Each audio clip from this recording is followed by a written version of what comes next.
வணக்கம். தமிழ் வெற்றிலை சமையலுக்குள்ளே போகலாம் வாங்க. நம்மளோட சேனலை நீங்கள் ஃபஸ்ட் டைமாக பார்க்குறீங்க அப்படின்னா சப்ஸ்கிரைப் பண்ணுங்கள், பெல் ஐக்கானை கிளிக் பண்ணுங்கள், ஆல் பட்டனையும் செலக்ட் பண்ணி விட்டுருங்க ஃப்ரெண்ட்ஸ். அப்போ தான் நான் தினம் போஸ்ட் பண்ணுற வீடியோ உங்களுக்கு நோட்டிஃபிகேஷனில் வரும். வாங்க வீடியோக்குள்ளே போகலாம். இன்றைக்கி நம்ம சூப்பரான பிரியாணிக்கு தொட்டுக்கிற கத்திரிக்காய் கிரேவி பார்க்க போகிறோம். அதை எப்படி பண்ணுறதுன்னு சொல்லிட்டு வீடியோவில் போய் தெரிஞ்சுக்கலாம் வாங்க. இன்றைக்கி நான் 1/4 கிலோ போல் கத்திரிக்காய் எடுத்திருக்கேன்.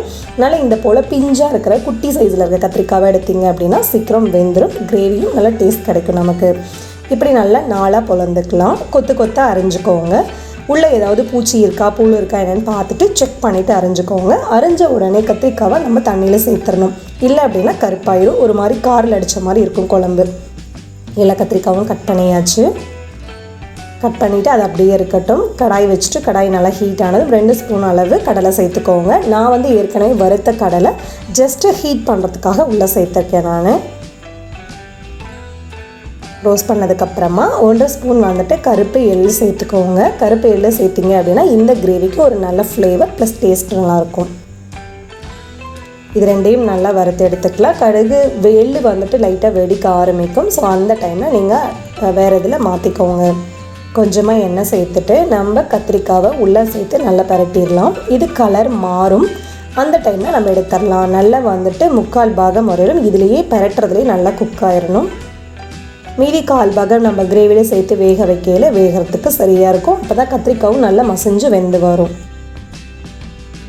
அதே பேனில் இன்னும் கொஞ்சம் நல்லெண்ணெய் சேர்த்துக்கோங்க. நல்லெண்ணெய் சேர்த்து இந்த கிரேவி பண்ணையில் ரொம்ப ஃப்ளேவர்ஃபுல்லாக இருக்கும், டேஸ்ட் நல்லாயிருக்கும். கடுகு தாளிக்க சேர்த்தாச்சு. கடுகு வெடிச்சதுக்கப்புறமா 1/4 ஸ்பூன் அளவு வெந்தயம் சேர்த்துக்கோங்க. 1 ஸ்பூன் ஜீரகம், 1 ஸ்பூன் மிளகு சேர்த்தாச்சு. 4-5 பல்லு பூண்டு இந்த போல் பொடுசாக கட் பண்ணிட்டு உள்ளே சேர்த்துக்கோங்க. இப்போ இது எல்லாத்தையும் எண்ணெயில் பரட்டிடலாம். இதில் 1 கொத்து போல் கருவேப்பிலை சேர்த்தாச்சு. ஃப்ரெஷ்ஷாக இருக்கிற கருவேப்பிலைனா ரொம்ப சூப்பராக இருக்கும். ஒரு பெரிய வெங்காயம் மீடியம் சைஸ் அதை பொடுசாக கட் பண்ணிட்டு உள்ளே சேர்த்தாச்சு. அதுவும் நல்லா எண்ணெயில் பரட்டி விட்டுறலாம். பரட்டினதுக்கப்புறமா 2 பச்சை மிளகா நான் முழுசாக தான் சேர்த்துருக்கேன். நீங்கள் தேவை அப்படின்னா கீரல் போட்டு கூட சேர்த்துக்கலாம். ஒரு தக்காளி அதுவும் நல்லா பொடுசாக கட் பண்ணிட்டு உள்ளே சேர்த்தாச்சு. கொஞ்சம் உப்பு சேர்த்துக்கலாம். இப்போ இது எல்லாத்தையும் நல்லா கலந்துடலாம். கலந்ததுக்கப்புறமா 1/4 ஸ்பூன் அளவு மஞ்சள் தூள், 2 ஸ்பூன் தனியாத்தூள் சேர்த்துக்கோங்க. 1 ஸ்பூன் தனி மிளகாத்தூள் சேர்த்துக்கோங்க. இப்போ இது எல்லாத்தையும் நல்லா எண்ணெயில் பரட்டிடலாம். ஒரு அரை நிமிஷம் போல் பரட்டினதுக்கப்புறமா நம்ம எண்ணெயில் பரட்டி வச்சுருந்த கத்திரிக்காவை உள்ளே சேர்த்துக்கலாம். அவ்வளோதான், எல்லா கத்திரிக்காயும் உள்ளே சேர்த்தாச்சு. சேர்த்துட்டு இதோட நல்லா கலந்துடலாம். நல்லா கலந்தாச்சு. கலந்ததுக்கப்புறமா மீடியம் சைஸ் அளவு லெமன் எடுத்து லெமன் அளவு புளி எடுத்து நல்லா திக்காக கரைச்சிட்டு உள்ளே சேர்த்தாச்சு. இப்போ இந்த கத்திரிக்காய்க்கு குழம்பு மிளகாத்தூள் 1/2 ஸ்பூன் அளவு சேர்த்துக்கோங்க. நார்மலாக நம்ம வீட்டில் யூஸ் பண்ணுற குழம்பு மிளகாத்தூள். கிரேவி கொஞ்சம் திக்காக இருக்குது. ஸோ ஒரு 1/2 டம்ளர் போல் தண்ணி சேர்த்துட்டு இப்போ இதை நல்லா கொதிக்க வச்சிடலாம். நம்ம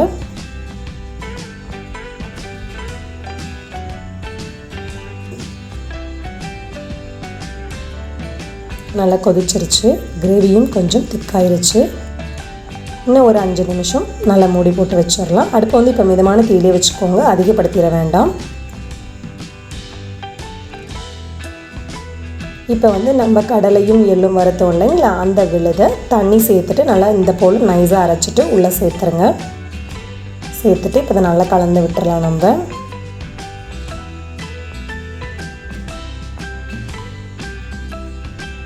இதோட பச்சை வாசனைலாம் போயிட்டு குழம்பு இன்னும் கொஞ்சம் நல்லா திக்காக வரணும். ஓரங்களில் எண்ணெய் பிரிஞ்சு வரணும்.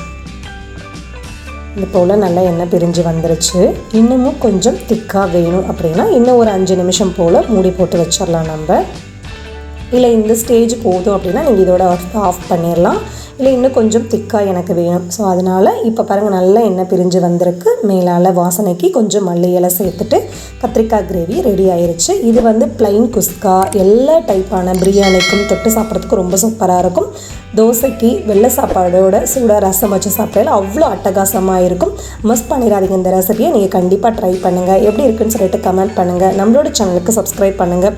அப்போ தான் நாளைக்கு நான் போஸ்ட் பண்ணுற வீடியோ உங்களுக்கு நோட்டிஃபிகேஷனில் வரும். தேங்க்யூ.